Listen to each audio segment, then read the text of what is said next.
పహల్గామ్ ఉగ్రదాడి విచారణలో భాగంగా జమ్మూ కాశ్మీర్ జైల్లోని టెర్రరిస్టులు ఇంటరాగేషన్ కిల్లో కీలక విషయాలు వెలుగులోకి వచ్చాయి. ఈ దాడిలో పాల్గొన్న వారికి పర్వత ప్రాంతాలలో రహస్య స్థావరాల్లో నిర్మాణంలో పాక్ ప్రత్యేక శిక్షణ ఇచ్చినట్లు తెలిసింది. అంతేకాదు రోజుల తరబడి అడవుల్లో నక్కి జీవించడం ఎలానో కూడా వీరికి నేర్పించారు. ఇటీవల అడవుల్లో బయటపడ్డ ఉగ్ర స్థావరాలు ఇతర దర్యాప్తుల విచారణలో ఈ వీడియోలు వెల్లడయ్యాయి.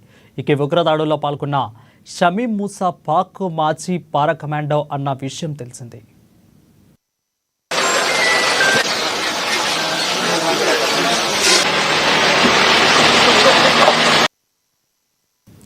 ఇక భద్రతా దళాలు బైసరన్ను లోయ చుట్టూ ఉన్న మార్గాలను పూర్తిగా జల్లెడపడుతున్నారు.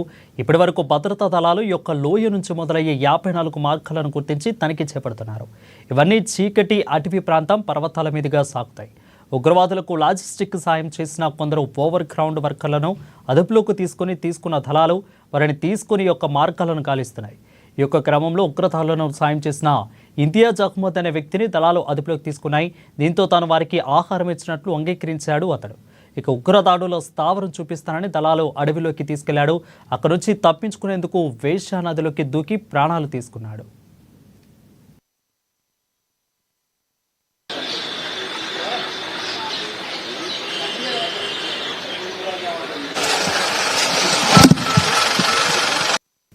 ఇక మరోవైపు దక్షిణ కాశ్మీర్ అడవుల్లో భద్రతా దళాలు భారీ స్థాయిలో ఉగ్రవాదుల ఏరివేత ఆపరేషన్ చేపట్టాయి. కానీ యొక్క గాలింపు గోప్యత దెబ్బతింటుందని అధికారులు ఆ వివరాలను బహిర్గతం చేయలేదు. ఇక పూంచ్ వద్ద సురాన్కోట్ అడవుల్లో సమీపంలో ఓ ఉగ్ర స్థావరాన్ని నేడు దళాలు గుర్తించాయి.